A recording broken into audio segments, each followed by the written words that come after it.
প্রিয় নবম দশম এসএসসি শিক্ষার্থীরা আসসালামু আলাইকুম। সালামের উত্তর দেওয়া অজীব, অবশ্যই কমেন্ট বক্সে সালামের উত্তর দিয়ে 90টা লিখে নিয়ে দাও। আশা করি সবাই অনেক ভালো আছো। আমি হোসাইন ভাই নতুন একটা ভিডিও নিয়ে আসলাম। আজকে তোমাদের এসএসসি গণিতের প্রথম অধ্যায়ে দেখো বাস্তব সংখ্যার আমাদের নিয়ম নম্বর অর্থাৎ টাইপ 11 নিয়ে আলোচনা করব। আজকের এই ভিডিওটি দেখলে তোমার টাইপ 11 একেবারে পানি পানি হয়ে যাবে। বাস্তব সংখ্যার একেবারে টাইপ 11 একেবারে পানি পানি করে ফেলে দেবো মাত্র কয়েক মিনিটে। এই ভিডিওটা দেখলে তুমি টাইপ 11 একেবারে পানি পানি করে ফেলতে পারবা তুমিও।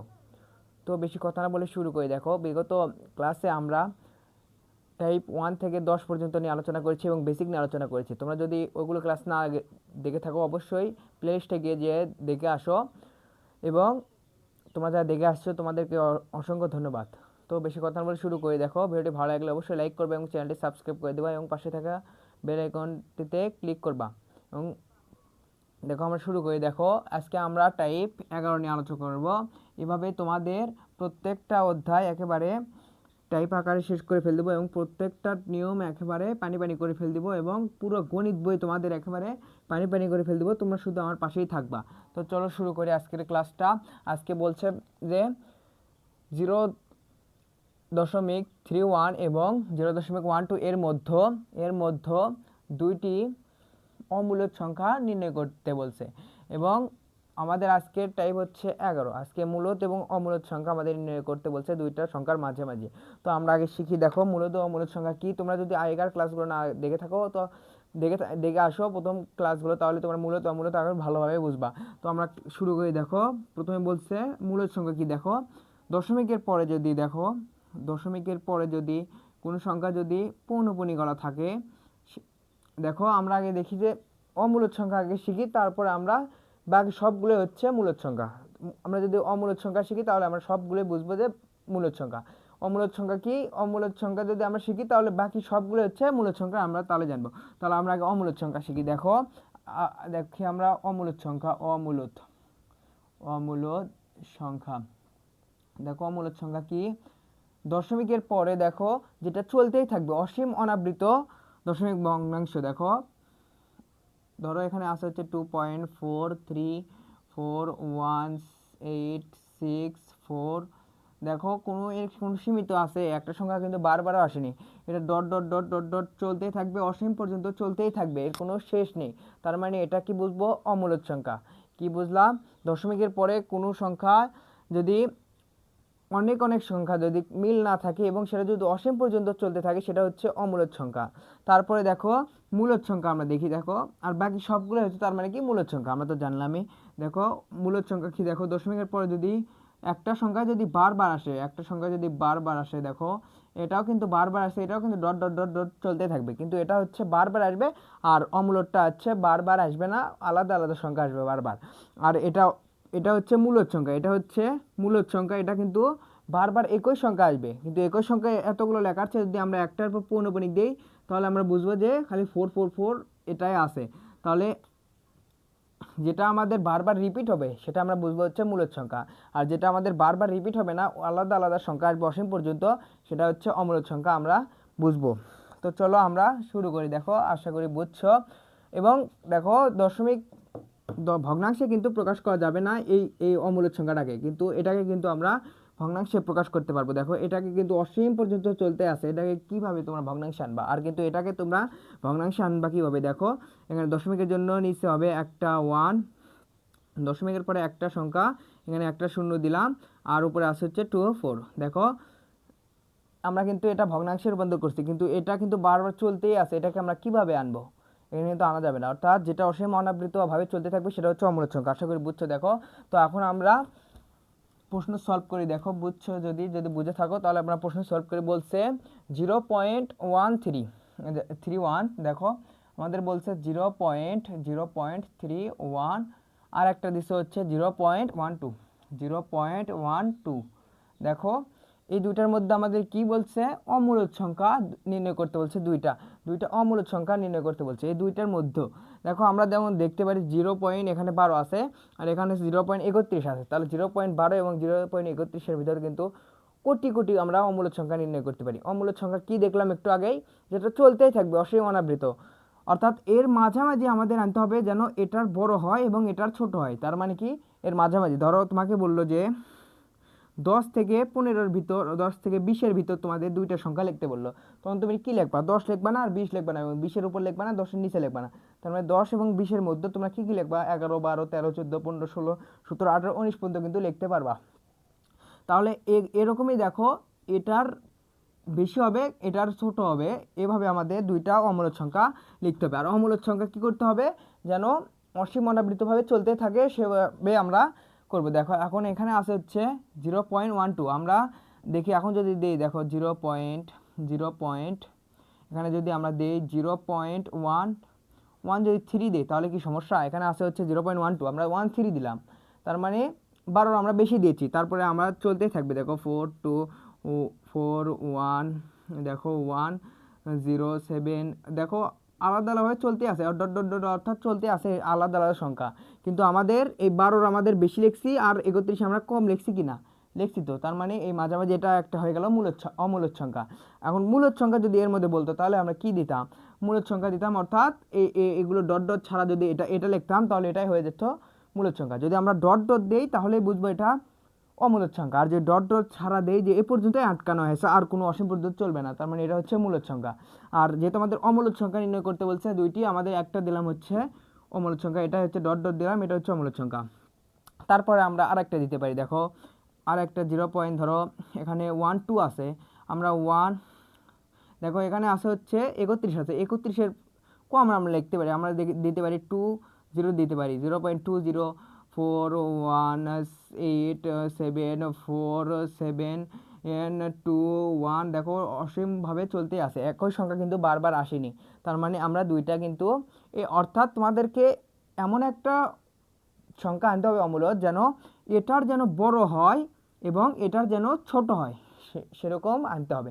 তার মানে দেখো আমরা কিন্তু ছোট আনছি, দেখো এটার আমরা বড় আনছি, এটার হচ্ছে দেখো যেখানে 0.12 আছে আমরা 0.13 দিছি, তার মানে এর কিন্তু বড়, আর এখানে আছে 0.31, তাহলে 0.31-এর ছোট কিন্তু 0.13। তারপরে দেখো এটা আমরা আনছি 0.12, এর বড় হচ্ছে 0.20, তার মানে আমরা বড় আনছি, কিন্তু 0.31 আবার ছোট আনছি 20। তোমরা এর মাঝে কিন্তু কোটি কোটি কোটি কোটি অমূলদ সংখ্যা আনতে পারো। দেখো এর মধ্যে যদি মূলদ সংখ্যা বলতো তাহলে কি বলতাম? এই যে এগুলো শুধু কেটে দিতাম, ডট ডট ডট কেটে দিতাম, একটা সীমিত একটা সংখ্যা থাকতো, সেটা হচ্ছে মূলদ সংখ্যা। এর আগে তোমরা দেখালাম সীমিত সংখ্যা থাকলে মূলদ সংখ্যা, আর অসীম যদি থাকে সেটাই হচ্ছে অমূলদ সংখ্যা। যেহেতু আমাদের দুইটা বলছে আমরা দুইটা নির্ণয় করছি। দেখো তারপরটা আমরা করি, দেখো দুইটা আমাদের নির্ণয় করলাম, তাহলে 1 নাম্বারটা আমাদের কমপ্লিট। তারপর বলছে 1/, দেখো 1/√2 ও 1/, না শুধু √2 এর মধ্যে একটি মূলদ ও একটি অমূলদ নির্ণয় করতে বলছে। একটা হচ্ছে মূলদ আর একটা হচ্ছে অমূলদ, একটা হচ্ছে অমূলদ নির্ণয় করব আর একটা হচ্ছে মূলদ নির্ণয় করব। দেখো এখন আমরা এগুলো আমরা মান দেখবো, এই ক্যালকুলেটারে আমরা 1/√2 দেব, 1/√2 যদি দেই √2, তাহলে এর মান আসে হচ্ছে, দেখো এর মান আসে হচ্ছে 0.007071078, অর্থাৎ আরও চলতে আছে, বুঝছো? তারপরে এটা আমরা দেখি √2-র মান কত, দেখি √2-র মান তোমরা এই ক্যালকুলেটারে দেখে নিবা। তাহলে √2-র মান আসে, দেখো এটা হচ্ছে 1/, হচ্ছে √2-র মান, আর আমরা √2-র মান যদি দেই, √2-র মান হচ্ছে পাই হচ্ছে 1.414213, অর্থাৎ ডট ডট ডট চলতে আছে। দেখো আমাদের কি বলছে, এই দুইটার মধ্যে আমাদের একটা মূলদ আনতে হবে, একটা অমূলদ আনতে হবে। মূলদ মানে কি আমাদের সীমিত থাকবে, আর অমূলদ মানে কি সে ডট ডট ডট চলতেই থাকবে। তাহলে এই দুইটার মধ্যে আমাদের কি করতে হবে? হয় এটার ছোট হতে হবে এবং এটার বড় হতে হবে। দেখো আমরা যদি লিখি, দেখো √2 এর ছোট হতে হবে এবং √1/√2 এর বড় হতে হবে। আমাদের শর্ত দিছে এটা, এই দুইটার মাঝামাঝি যেহেতু আমাদের দুইটা সংখ্যা নির্ণয় করতে বলছে, একটা মূলদ একটা অমূলদ, তাহলে এটার মধ্যে আমাদের দুইটা সংখ্যা নির্ণয় করতে হবে। তাহলে দুইটা সংখ্যা এখানে দেওয়া আছে, দেখো এখানে আছে 0.70, আমরা যদি 0.70 যদি বেশি লিখি, দেখো এটা হচ্ছে এর বেশি লিখতে হবে, 0.70 যদি লিখি তাহলে আমরা দেখো এখানে 80 দিলাম, সমস্যা নাই তো। দেখো এখানে আছে হচ্ছে 1.4, এটা 1.4 এর কিন্তু এখানে কমই আছে, আমরা যদি এখানে দিই 90 দিই তাও কিন্তু 1.4 এর তো কমই আছে, আর এটার কিন্তু বেশি আছে। আমরা কোটি কোটি সংখ্যা দিতে পারি, অর্থাৎ 1.904127 দেখো এখানে কিন্তু চলতে আছে, এভাবে চলতে থাকলে এটা হচ্ছে অমূলদ সংখ্যা। তো আমরা যে কোনো একটা সংখ্যা দিতেই পারি। দেখো আমরা একটা অমূলদ সংখ্যা দিই, এখানে দেখো আমরা এখানে দিলাম 0. এখানে 7 আছে, আমরা দিলাম হচ্ছে 9, দিলাম 90412, এখানে dot dot dot dot dot চলতে আছে। এটা হচ্ছে অমূলদ নির্ণয় করলাম। এবার আমরা মূলদ নির্ণয় করি। দেখো মূলদ সংখ্যা কি, আমরা যদি শুধু এই ডট ডট ডট কেটে দিই তাও হবে। দেখো আমরা যদি ওইটাই লিখি 0.90412, এটাই যদি লিখি, খালি ডট ডট যদি না দেই, তার মানে এটাই হচ্ছে মূলদ সংখ্যা। কারণ মূলদ সংখ্যাকে আমরা ভগ্নাংশে কনভার্ট করতে পারবো, কিন্তু এটাকে আমরা কনভার্ট করতে পারবো না। দেখো এটাকে আমরা ভগ্নাংশে কনভার্ট করবো কীভাবে, দেখো এখানে যদি পয়েন্টের জন্য একটা নিচে 1 আর এখানে 1 2 3 4 5টা আছে, 5টা আমাদের শূন্য দিব, 4 5, আর নিচে এই পুরো সংখ্যাটা হবে উপরে 90412। কিন্তু এটা আমরা কিভাবে ভগ্নাংশে আনবো, এটা কিন্তু চলতেই আছে, আমরা কিন্তু শেষ নেই, তার মানে ওটাকে ভগ্নাংশে আনা যাবে না, তাই ওটা হচ্ছে অমূলদ সংখ্যা, এটা হচ্ছে মূলদ সংখ্যা। অর্থাৎ ডট ডট থাকলেই বুঝবা যে অমূলদ সংখ্যা, আর ডট ডট না থাকলে এটা হচ্ছে মূলদ সংখ্যা। তো আমরা একটা মূলদ সংখ্যা একটা অমূলদ সংখ্যা নির্ণয় করছি। দেখো যা হচ্ছে 1.4 এর কিন্তু ছোটোই লিখছি এবং 0.70 এর বড়ই লিখছি, এবং দেখো এখানেও দেখো 1.4 এর কিন্তু ছোটোই লিখছি এবং 0.70 এর কিন্তু বড়ই লিখছি, আমাদের কিন্তু হয়ে গেল। তোমরা এইভাবে অসংখ্য কোটি কোটি মূলত অমূলদ সংখ্যা নির্ণয় করতে পারবা। দেখো তারপর আমরা গ নাম্বারটা করি। গ নাম্বারটা কি বলছে দেখো, গ নাম্বারটা বলছে √3 এবং 4 এর মধ্যে, √3 ও 4 এর মধ্যে, 4 এর মধ্যে দুইটি অমূলদ সংখ্যা নির্ণয় করতে বলছে, আমাদের দুইটাই অমূলদ সংখ্যা নির্ণয় করতে বলছে। দেখো √3 এবং 4 এর মধ্যে আমাদের √3 মান আগে আমরা ক্যালকুলেটারে বের করে নেব। তাহলে √3 আমরা বের করে নিই। √3 এর মান কত, √3 এর মান হচ্ছে দেখো 1.732050 অর্থাৎ চলতে আছে, এটা হচ্ছে অসীম পর্যন্ত চলতে থাকবে। আর 4 এর মান ইকুয়াল টু হচ্ছে 4ই হবে। তাহলে আমাদের এই 1.73 এটার বড় আনতে হবে আর 4 এর আমাদের ছোট আনতে হবে। তাহলে আমাদের এর মাঝামাঝি একটা সংখ্যা আমাদের কী করতে হবে, দুইটাই অমূলদ আনতে হবে। দুইটাই কি আনতে বলছে, দুইটা অমূলদ। দেখো দুইটা অমূলদ আনতে হবে। অমূলদ মানে কি, ডট ডট ডট যেটা চলতে থাকবে অসীম পর্যন্ত, আর মূলদ মানে কি সীমিত। তাহলে আমাদের দুইটা অমূলদ বলছে, তার মানে এটার যদি আমরা বড় দেই এবং এটার ছোট দেই তাহলে এদের মাঝামাঝি হয়ে গেল। তাহলে আমরা এখানে আছে হচ্ছে 1.73, আমরা যদি 1.93 দিই তাও হয়ে যাবে। 1 যদি আমরা এখানে যদি 2 পয়েন্টও দিই তাও কিন্তু হয়ে যাবে। দেখো এখানে 1 পয়েন্ট আছে, এখানে 2 পয়েন্ট দেবো। এখানে যেহেতু এখানে 4 আছে, আমরা 2 পয়েন্ট দিলে সমস্যা কি, আমাদের 3 পয়েন্ট দিলে সমস্যা কি, আমরা 4 পয়েন্ট দেওয়া যাবে না, কারণ 4 এখানে আছে। তার মানে 4 এর ছোট দিতে হবে এবং এই 1.73 এর বড় দিতে হবে। তা আমরা দুইটা সংখ্যা আন্দাজে দিই। দেখো আমরা এখানে দিই 2.2021, এটা dot dot dot dot dot চলতেই আছে। দেখো 4 1, এটা ডট ডট ডট এখানে এটা হচ্ছে চলতে আছে, তার মানে একটা আমরা পেলাম। আর একটা আমরা দিই, দেখো আমরা যদি 3 পয়েন্ট দিই, 3.1478119, দেখো এটা যদি আমরা দিই, আমরা কিন্তু দুইটা আমরা নিমেষে আমরা পেয়ে গেলাম অমূলদ। আমরা যদি মূলদ বলতো তাহলে কি বলতাম, এই যে এই ডট ডট ডট কেটে দিলাম, একটা সীমিত সংখ্যা থাকলো, এটাই হচ্ছে মূলদ। আর যদি ডট ডট থাকে সেটা হচ্ছে অমূলদ সংখ্যা। আশা করি বুঝছো। দেখো তাহলে আমরা কিভাবে পেলাম, দেখো আমাদের কিন্তু 4 এর কিন্তু ছোটোই আছে 3, আর 2ও কিন্তু আমাদের 4 এর ছোটোই আছে, এবং 1.7 এর কিন্তু বড়ই আছে। দেখো 1.7 এর কিন্তু বড়ই আছে 2, এবং 3 এখন কিন্তু বেশি আছে।